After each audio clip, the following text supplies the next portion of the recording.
Ladies and gentlemen, it's the Big Jiu-Jitsu Show, a member of the Pod Bros Network. Go to podbros.com, find our show, find some other shows you like, and don't forget to go to bigjujitsu.com. There's an Amazon banner at the top. You're probably going to need to buy some stuff for your boyfriend or girlfriend you messed up with, so don't forget to use our banner. It's going to help us get a little money to keep the podcast going, and you don't have to pay any more for what you get. You just help us out, and it's nice. So I'm Rob the Lord Humongous, and I got a couple people to introduce today. Once again, we have Jonathan Hill, our writer of all of our articles, our man who's on the Facebook, the face to the people. Thanks for being on the show again, Jonathan, as usual. Hey, anytime, buddy. It's where I like to be.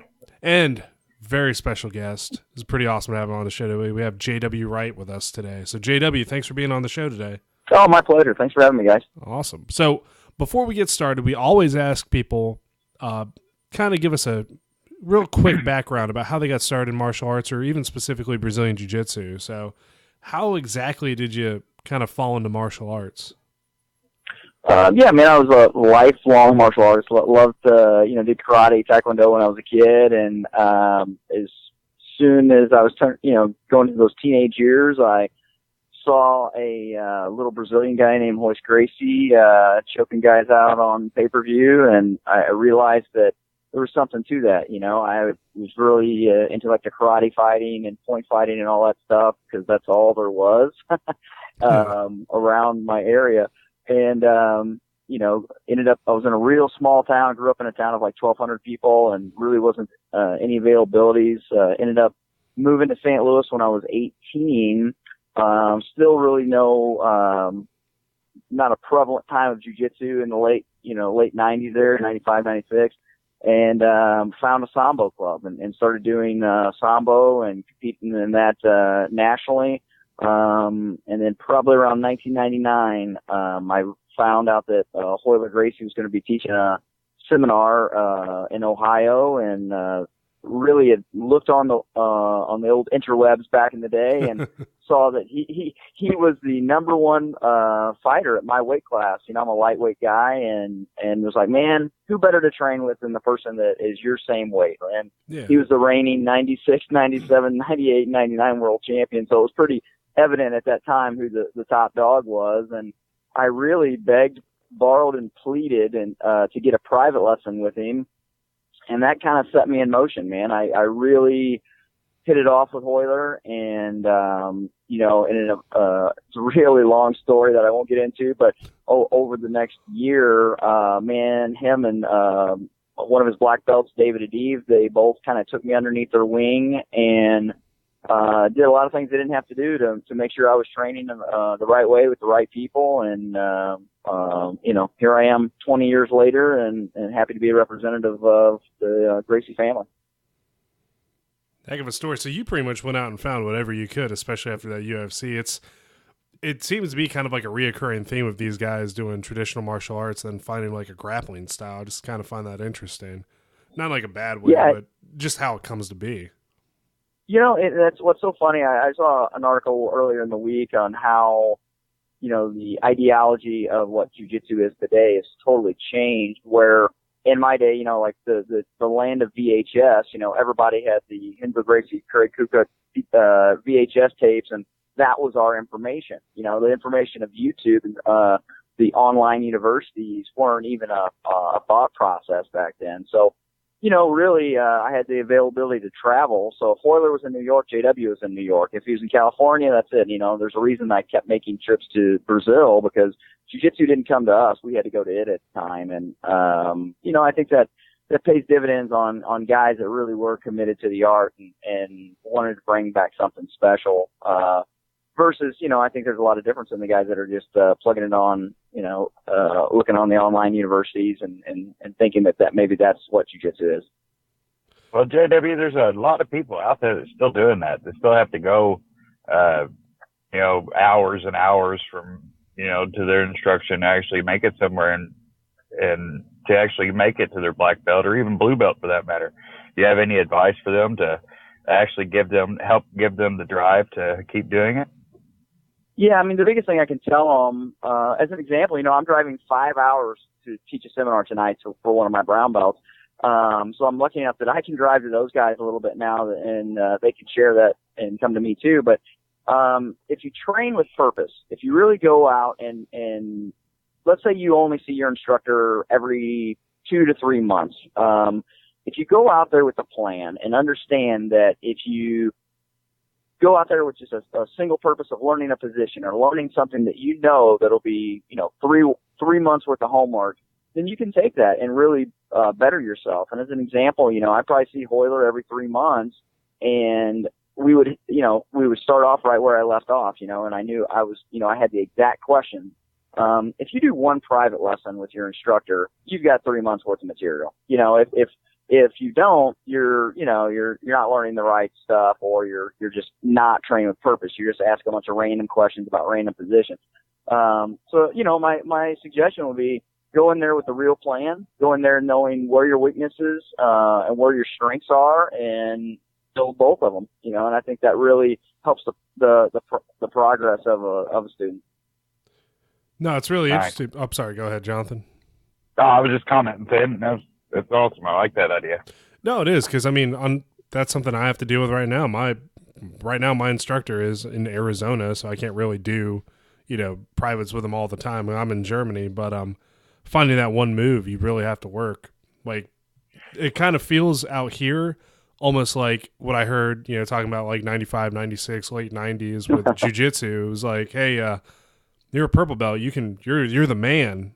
Like, I'm not really, because I've had the black belts that just beat the shit out of me. But was it kind of 10 years ago? If you've seen a purple belt, then that was the bee's knees back in the day, wasn't it? Oh yeah. I think that. Honestly, probably one of the proudest moments of my life was getting the purple belt. I might have been happier to get the purple belt than the black belt, because in that that day and age, I think 2002 is when I got my purple belt.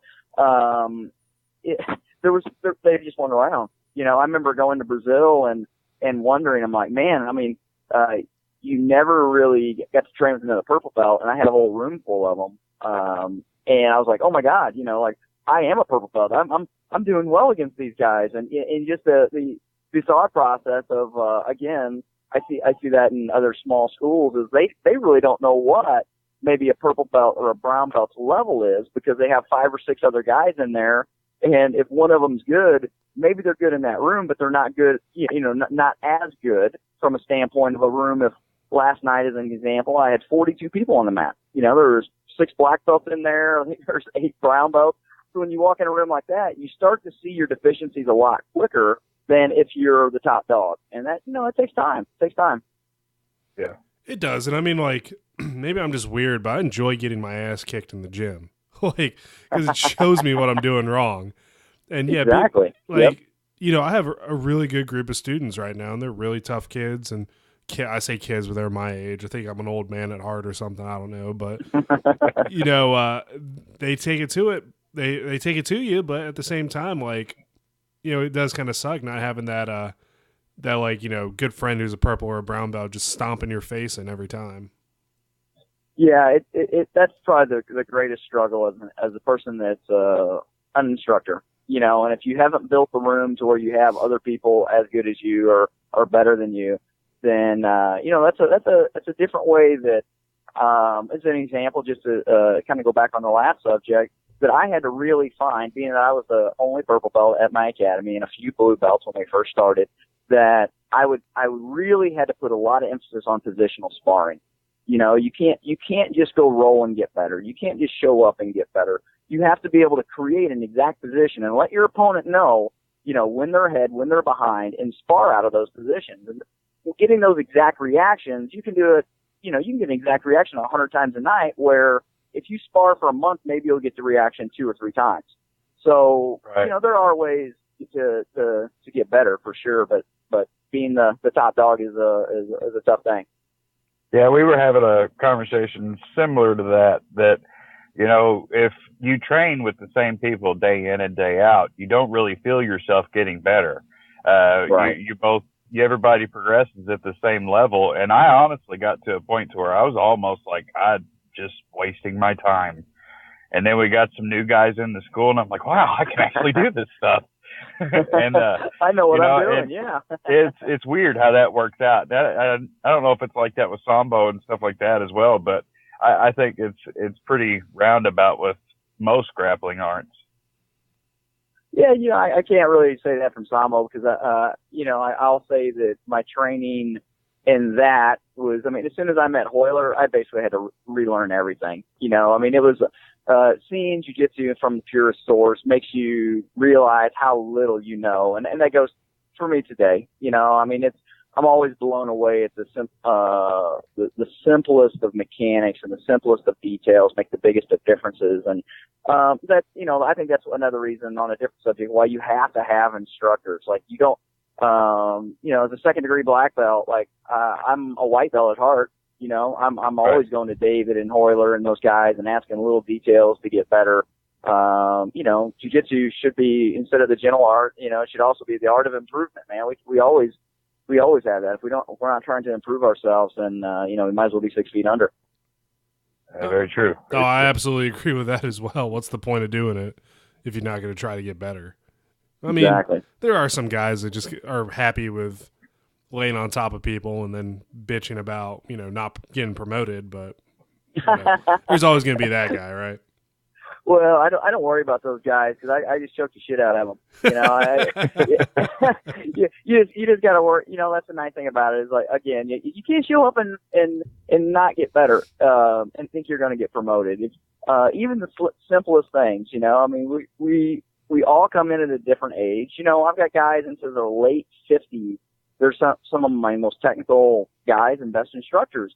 And man, you look at those guys and you think, man, I got, 20 more years to go. I trained with Grandmaster Elio when he was 93 years old, and the techniques he was showing was unbelievable. So, we've got a long time on this planet to practice this wonderful art. So we got to take advantage of it.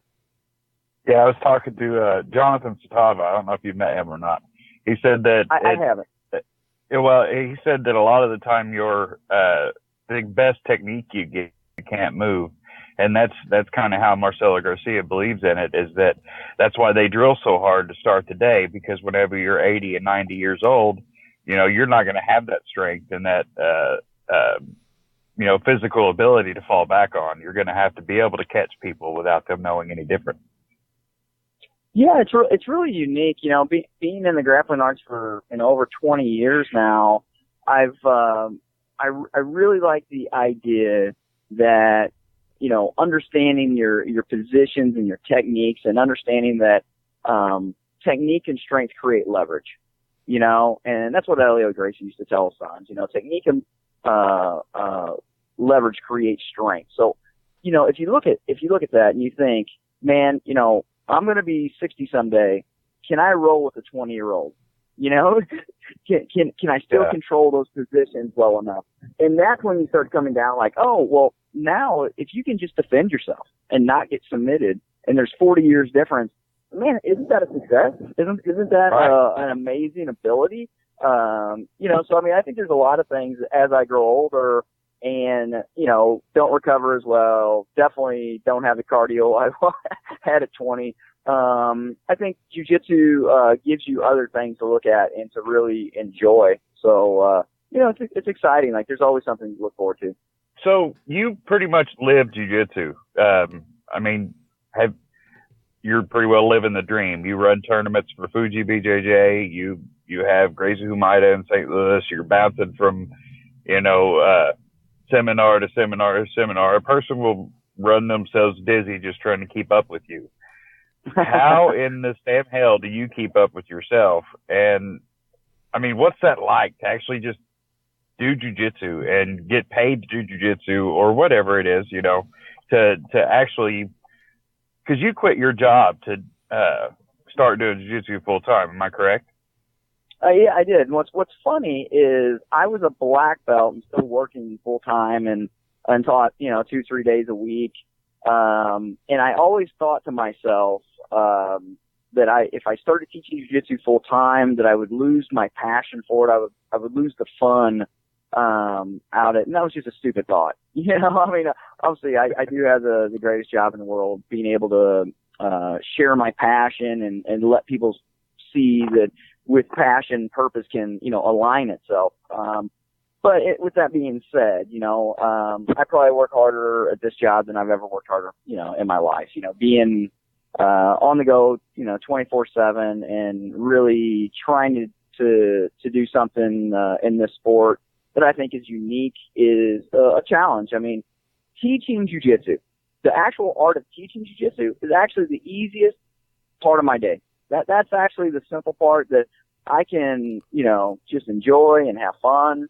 It's the, 50, 60 hours a week of paperwork and internet and all those things that people don't see behind the scenes that it really takes to have successful businesses. And like you said, with Fuji and with the school, and then, doing the Respect Pro Jiu-Jitsu, I could be working 24/7 and never stop. What's wonderful about it is I've got a great family. I've got 2 wonderful boys, and they keep me centered. If I didn't have my family to keep me centered, I would definitely be a workaholic and maybe work 23 and a half hours out of the day. But the cool thing about it is how many times in a person's life can you really think that maybe what you're doing can make an impact on the sport that you enjoy? So, yeah. With Fuji and with Respect, I have some pretty high, lofty goals with those companies, and I'm already seeing that the people want it. The people have the desire to support those companies and see those companies not only go nationally but internationally. And maybe I can be there to help other people make a living doing jiu-jitsu. And I can really tell you that my real goal with jiu-jitsu is to have every one of my students reach their goals. Well, on top of that, I really believe that I can possibly put more people working and making a living through jiu-jitsu than anyone ever has. Now that's a lofty goal, but you look back and we're eventually all going to be old men around a campfire or doing something that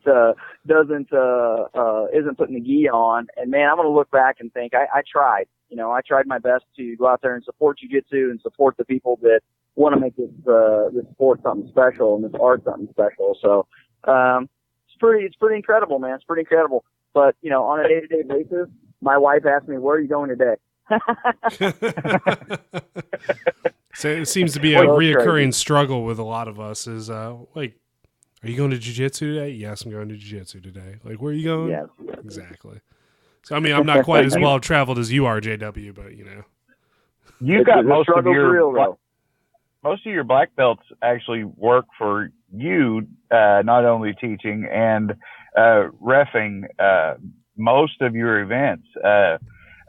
Is that just if they're available to go, or do you help them get to your events, or how's that work out? It's back and forth, really. Like anything, we're in any growing business. And I'll tell you, the Fuji is growing at a rapid pace. It's a matter of training. It's a matter of training and really having the people that are there to support the systems. And it doesn't matter if it's my school or if it's Fuji or Respect or any of those.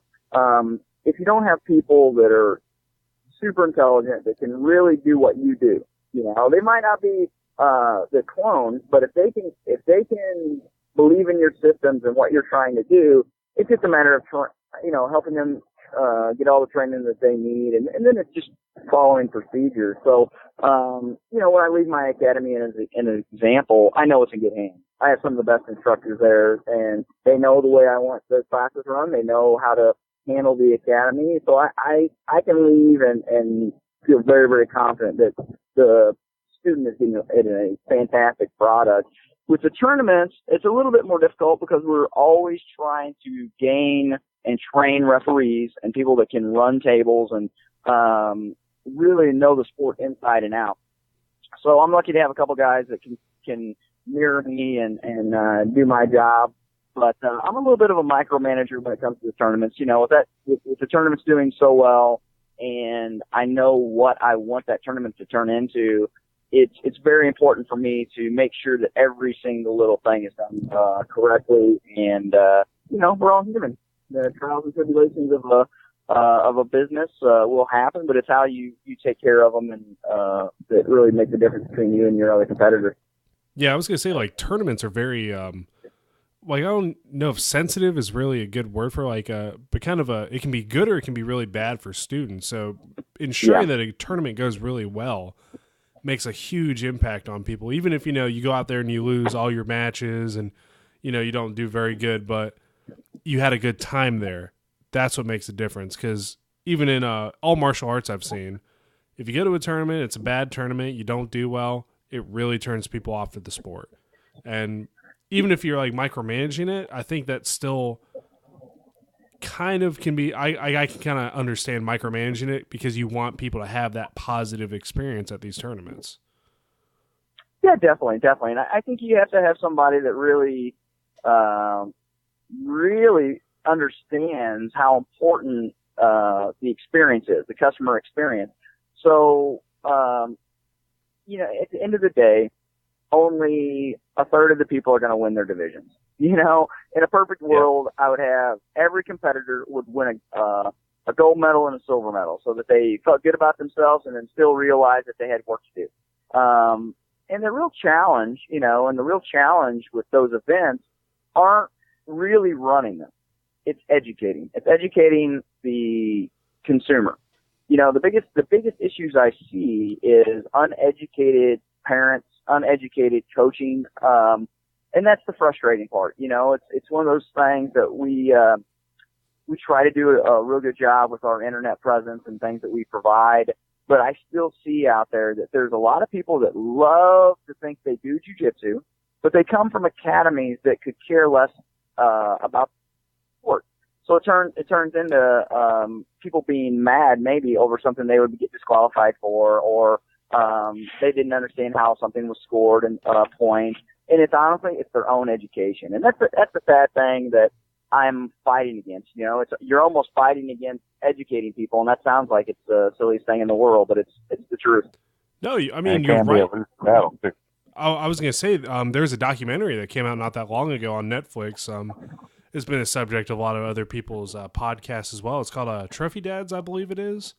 And it's these. I haven't seen it. Oh, be prepared to get mad because I know like I was just I watched some of it and I turned it off. I couldn't watch any more of it because as a martial arts instructor, like before I did jiu-jitsu, I did taekwondo, and I saw a lot of the same stuff with it.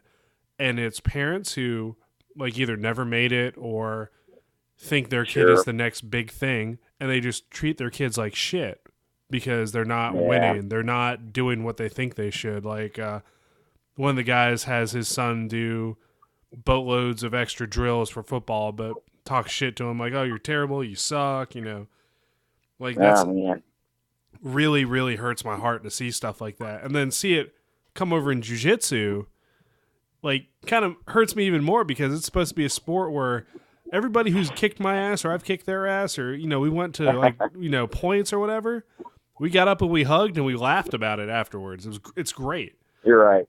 And you're right. Seeing these kids who are probably going to get burnt out on it just have this issue, like, what you're doing then with these tournaments is a huge deal. Educating these people that it's okay to not be the world champ your first 6 months in jiu-jitsu. Yeah, and that's the big thing, man. And I'm lucky that I'm confident enough in myself that I don't mind having some conversations with parents right there. That's one of the things that a lot of people lead by not leading. I think a lot of people just unfortunately, if they're not getting the right direction, I could probably tell you the last event I pulled 3 parents aside and told them exactly what happened with their child, what they did wrong, and really just took that extra time to educate them. And that's why I have usually my best referees, the guys that I feel like are the most confident in their abilities and the confident people on those kids' mats, because it's not the kid's fault. Jiu-jitsu happens. They win, they lose, no big deal.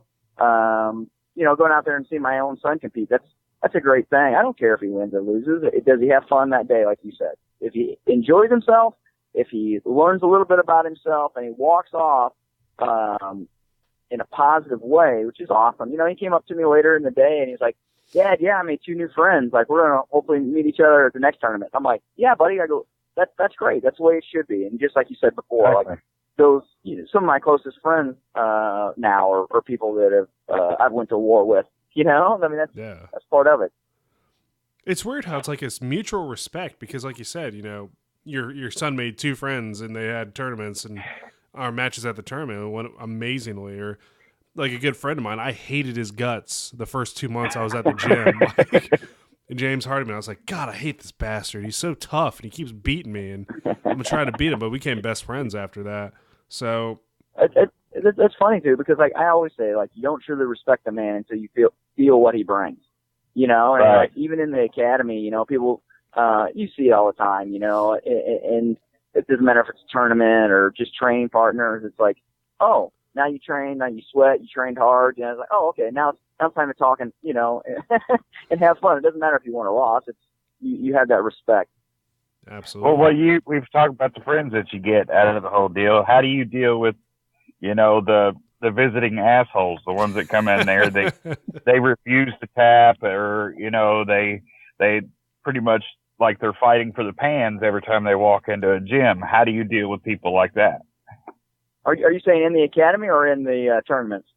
In general, anywhere. I mean, because, it comes with everywhere, even at tournaments, you got people that, I mean, a tournament is a tournament. That's what you're training for. I understand that, Right. But if you're going into one of these, local tournaments just to try and learn, because I think that's a lot of what you stand for, is trying to get these, tournament bubbles, is what I like to call it. The people's stomach that keeps Right. churning anytime they, think about competing. And then you got those guys that are coming in there and they're treating it like it's Worlds or, or something like that.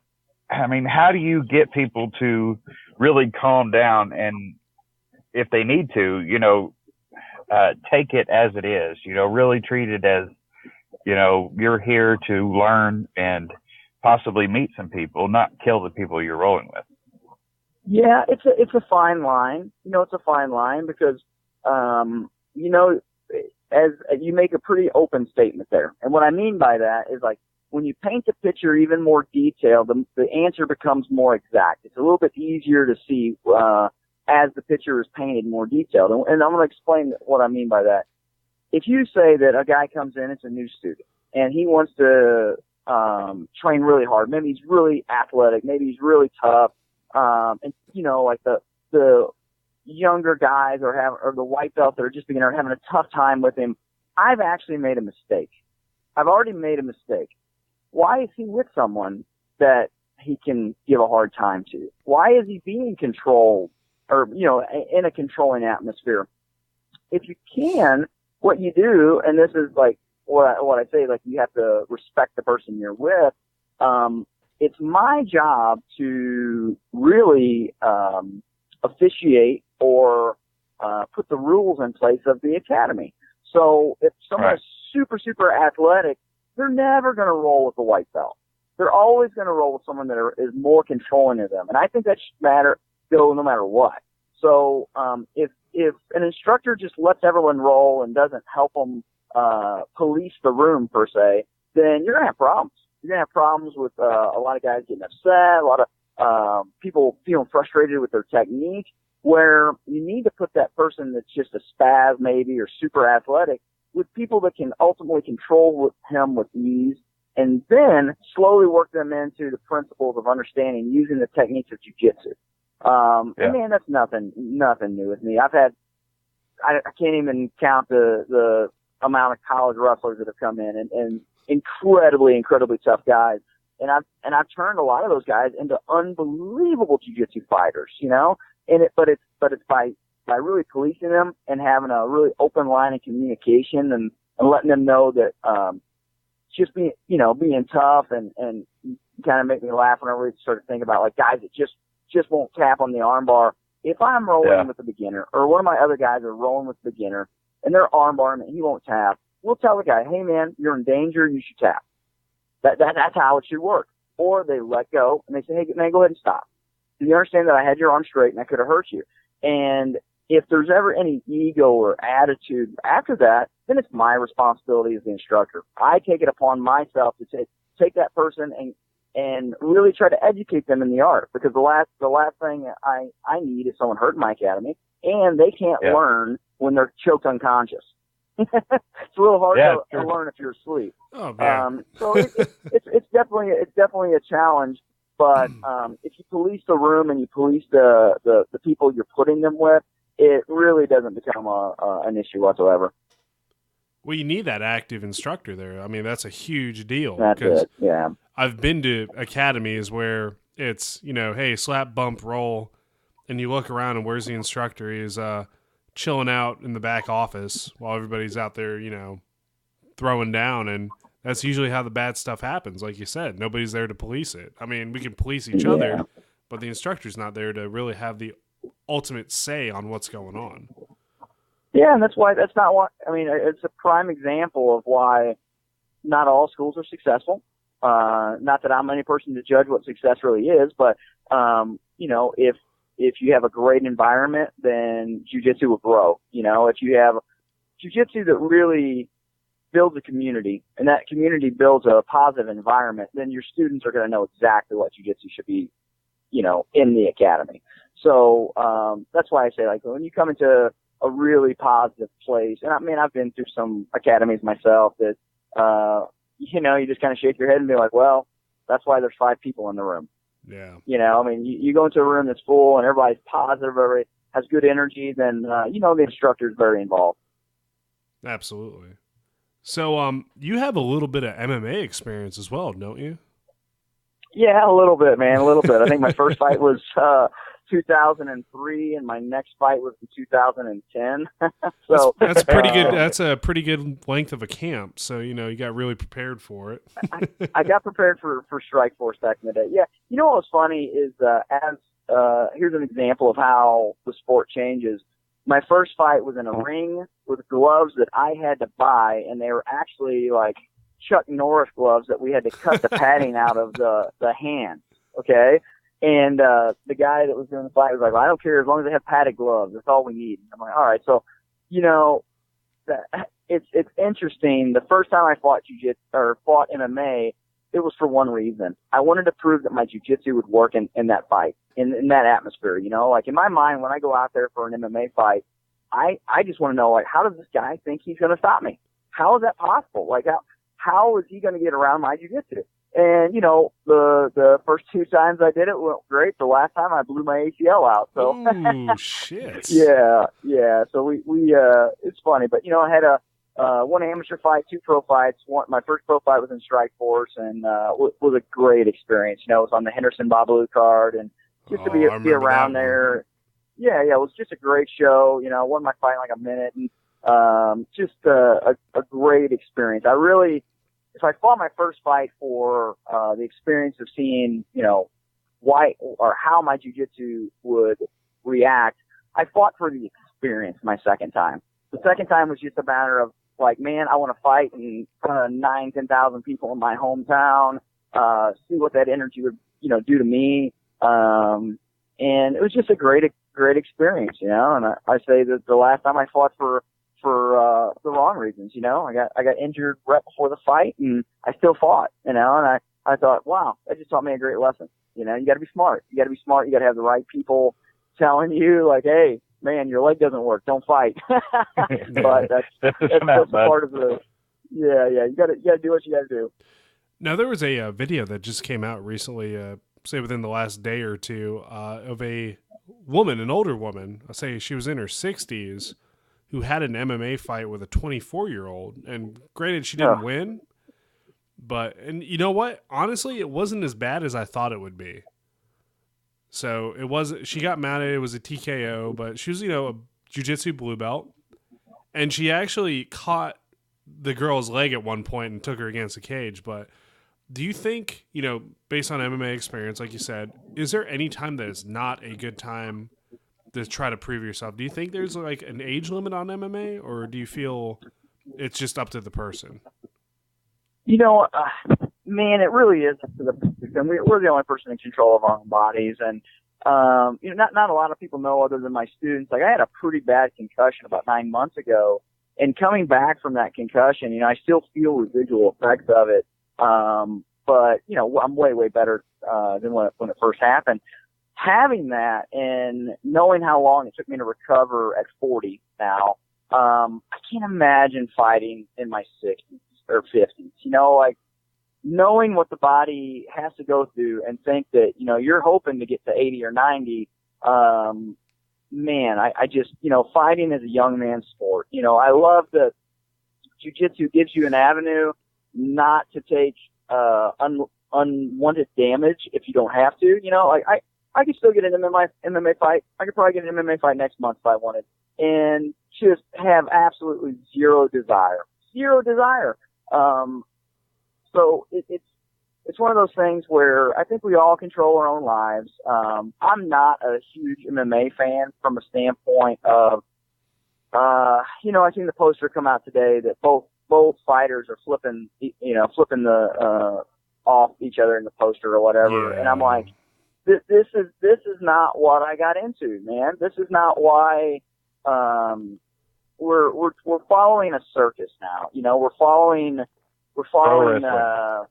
Yeah, it's what it is, and it's disappointing. It really is. It's disappointing to me that this is what they turned it into, because like, there are the best athletes in the world at the very top of it, and they're working their hardest, but man, to show so little respect for each other, and our youth is, there's so many youthful people looking up to these clowns and thinking this is the way they should handle themselves. You know what, man? We don't have to like everybody in this world, and there's a reason we choose our friends. I think it's the same thing for the sport of MMA. Like, I really appreciate what some of the people are doing, but I don't have to like it. I don't have to like a lot of it, and that's just my opinion. Nobody cares about anyone else's opinion but themselves, hopefully. So, just part of it. Now, Royler Gracie is your Royler and David Aziz. That's your main people. So I have to ask you. How did you feel about the Royler Gracie Shamrock finagle? Yeah, you know what, man? I flew down there and watched it. I was there that night, and went to the Houston Open the next day and did a seminar and stuff. It was a great jiu-jitsu weekend. Going in, okay. Now, I just told you, like, I think, like, watching some of these guys are, it's a circus. It's WWE. Number one thing I want to say is sitting in the seats that night and watching Kimbo and Dada come in. Okay. I haven't really been to a big MMA show since, probably one of the Bellators here locally. And that place went crazy. That I looked around in such disbelief that I'm like, wait a minute, you got a guy that probably should never enter the cage and a guy that has no business in the cage. And they are the stars, man. It just blew me away. Yeah, it's a co-main event at that point. Oh, and I'm telling you right now, if you were in that event and you felt the energy that those two guys brought, you understand why, and Bellator's done a great job at the clown show, I feel like, let's be real honest here. It's entertaining. It's entertaining to laugh at. It's entertaining to go, oh my, scream at the TV. It's no different than when I was heavily involved in MMA and loving every minute of watching Pride and watching Bob Sapp go in against some other little Japanese guy and going, oh, is he going to kill the guy? What's going to, is what, they find some 7-foot Chinese guy. Like, oh, what's going to happen here? I'm going to watch it, and it's the train wreck that you put yourself in front of. And it's like, man, I don't know how many Don Fry fights I was on the edge of my seat going, oh my God, they're in a hockey fight. They're just going to punch each other in the face until one of them fall down. And man, I'm a fan of that. I'm a fan of the show. So, I have, again, I can't judge Bellator and what they're doing because they're putting out a product that people are liking, and I'm blown away at it. But if we look at the Royce versus Shamrock fight, I had one thing going in. I'm like, I don't care how Royce wins. I just want Royce to win. It's like, my first experience in jiu-jitsu was with Royce. His family has always been terrific to me. He's a very intense guy, man. I mean, as intense people get.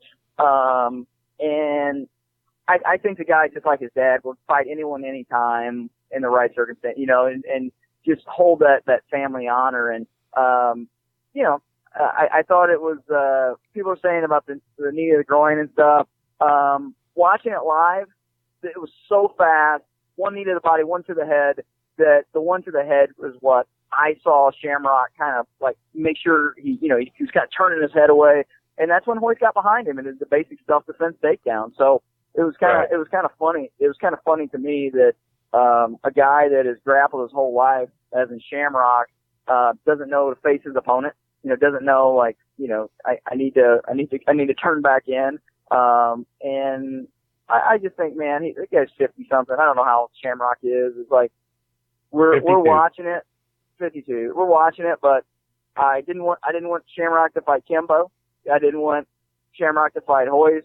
But if they're doing it, I'm definitely going to go out there and support the Gracie family and hope that they win with some basic jiu-jitsu. And, you know, man, if you really break it down, what Hoyt went out there and did, I thought he looked nervous in the beginning there, a little tentative, but he does what he does, man. He's a master of, controlling the distance. And when he got to the distance, he caused damage and used basic jiu-jitsu. So it might not have been pretty, but it was definitely effective.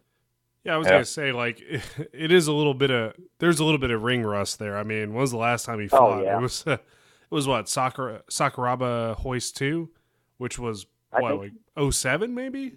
06, yeah, 07? Yeah, that's a long time. Man, that's a long time. Yeah, that's a hell of a long time to take some time, like, to go between fights. And, you know, Shamrock, he fought recently against Kimbo as well, but he didn't fight. He stood there. Yeah, I guess the fight part can be debated, I guess. But I mean, you know, at the same time, it's like you said, he's 52. That guy has not had easy matches either. No. There's no easy match that Ken Shamrock has had. But, you know, I was very happy to see Hoist win because, you know, he's the jiu-jitsu guy. That's the guy who started it all for us in the U.S. Like, this, like you said, the little Brazilian guy comes in there and is just choking people out left and right. Doesn't matter what size they are. So, of course, I'd like to see him win. And I'm actually really happy that there wasn't, like, major damage to either person in that fight, which is what. Yeah, you want those guys to be able to go, you know, enjoy their families and you know, not have any, you know, horrible damage. But again, we're talking about 50-year-olds, and man, nobody should be fighting at 50 years old. You know, they're putting stuff in. You know, you look at Shamrock and how ripped he is. And I don't know anything about medicine that makes you bigger or stronger, so I just not a lot I can say. But I'm like, man, that guy's shredded. That guy's shredded at 50. And I'm like, hey, man, good for you. Do whatever you do, but, like, stay out of the ring. You know, go do something else. Yeah. Go do Pilates. I have a quick question, though, before we end, you know, before I can even talk about this. Respect 1 was pretty big. Respect 2 was huge. You had Gianni Grippo, Kyle Watson, Jeff Coran, I think, and Battle of the Mustaches. I kind of like that one. But what's the goal here for Respect 3? What do you got? What's any big names launched yet, or we got anything good going yet? Yeah, I'm you know, it's unfortunate I can't release names right now, but come on. Yeah, I know, sucks. I'll tell you that everybody that's ever been on the card wants back on. You know, that's the nice thing about, and one of the big reasons I know that we're doing something very positive for the jiu-jitsu community with the pro cards is, you know, I talked to Johnny Grippo and, he just had a blast, and Jeff Kern, of course, wants back on there. And, there's a lot of other top level jiu-jitsu guys that want to be on Respect 3. And, again, you know, we're going to put a good mix of super up and coming local talent, and some of the world's best out there. And, I got some things up my sleeve that I'm diligently working on that will make it even cooler. So I think you know, we're not on a pace to get out there and grow super fast and try to throw out $50,000 grand prizes, because you know the reality is that I'm a jiu-jitsu instructor. I have jiu-jitsu instructor money, and that's all I can afford to put into these shows. So if you guys find $1 million investor like Henner's went through 3 or 4 of them, I think, with Metamoris, and they want me to put out some big money prizes, just tell those investors to come see me so I can do some crazy stuff. But we're going in the right direction, man. It's positive. It's every show gets better and more legends matches. I want to get some more guys that I've really looked up to over the years on the card. So we'll see. It's coming up soon, man. Let's hope that the dry air doesn't affect everybody next time like they did this last time. Oh, that was crazy. How many bloody noses are we gonna have? 3 bloody noses is one card. And one of them the main event. Yeah, that's poor Jeff got his nose just smashed, and that was an unfortunate turn of events. But going against Grippo, man, I know Jeff was trying his hardest, and it just Zygmunt, maybe they should have zagged and got a busted nose out of the deal. But a lot of that stress too. I mean, whenever you get your blood pumping so much, it opens up your glands and stuff like that, and it really doesn't take a whole lot. Just the smallest little bump can cause a gusher. Yeah, especially if you pick your nose a lot, like I'm guilty of. It just happens. Well, how about this? How about you get a few good-looking guys who do a podcast to give you some color commentary during these matches? Man, I don't think we can compete with Budo Jake. No, hell no, absolutely not. Yes, it's cool, man. We're gonna maybe see some changes in our streaming, and like I said, I can't say a lot, but there's a lot of positive things going on behind the scenes that I'm sure there's 10 or 12 emails that I should have responded to by now that really came to me today about the event. So as soon as I hear something, I'll definitely let you guys know exactly what the next date will be and the main event. So we're working on something special for sure. Absolutely. Shoot it to us, and we'll share it for certain, and give you a little extra publicity. That's for sure. Yeah, sounds awesome. Yeah, because I tell you what, the more streaming professional jiu-jitsu shows we have, I think the better it's going to be overall, just in my opinion. Yeah, I think like everything, I think there's a right and wrong way to do things, and I think that we're going to go through some. Some are going to come and go, but my whole goal with Fuji is to be able to educate people in the amateur sport of jiu-jitsu, and those people after they're really proving themselves in the amateur arena to have some place to go from there to help them make a living or to help support them. So, I think you look at amateur jiu-jitsu, it's pro jiu-jitsu, it's the natural evolution. Are we years away from people really making a career out of it? Yeah. Only the select few right now are making the big bucks, but I think it can be done right, and I think it can help a lot of people. Absolutely. Right on. So before we end, JW, is there anybody you'd like to give a shout out to, or your sponsors, teams, instructors, anybody? The floor is yours. Go wild. Yeah, just my whole team at Gracie United St. Louis, Tyler Bishop, Jenna Bishop, John Perrine, all my students. All my students have supported me for a long time. So it's awesome to have that confidence in your students and the loyalty. And other than that, I'll just appreciate Fuji and all they do. My partners Jimmy Pedro and Leo Hadashida. They really saw the vision that I've got for the sport of jiu-jitsu in our country and then internationally, and they're behind me 100%. So it's great to have some great companies behind you. Absolutely. Excellent. Well, JW, you are a class act, and we really do appreciate you being on the show. My pleasure, guys, and appreciate the time, and thanks for giving the guy a little bit of time to talk about his experience in jiu-jitsu. Podcasts are awesome. I really appreciate everybody out there sharing the information. Hey, if you ever want to come back on and maybe make some announcements, we're always available. First people to be able to tell people who's fighting on the card, that would be kind of cool. Definitely, man. As soon as I get the information, I'll reach out to you guys. Yes. Awesome. Outstanding. So, ladies and gentlemen, thanks again for listening to the Big Jiu-Jitsu Show. Don't forget to go to podbros.com. find some other podcasts you might be interested in. And don't forget to go to bigjujitsu.com. We are getting ready to have a sale on t-shirts. Why? Because they got to go. Because we're getting ready to release something new. And maybe a little obscene, but it's going to be good for a few laughs. And I can't really give you any details about it, but you'll see what it is soon. So, Big Jiu-Jitsu. Head Nod Squad. Do what? Head Nod Squad. Head Nod Squad. You want to talk about Head Nod Squad? Go ahead, talk about Head Nod Squad, Jonathan. Just got to give them the shout. Get on Facebook, search Head Nod Squad, give them a like. Doing big things for jiu-jitsu as well.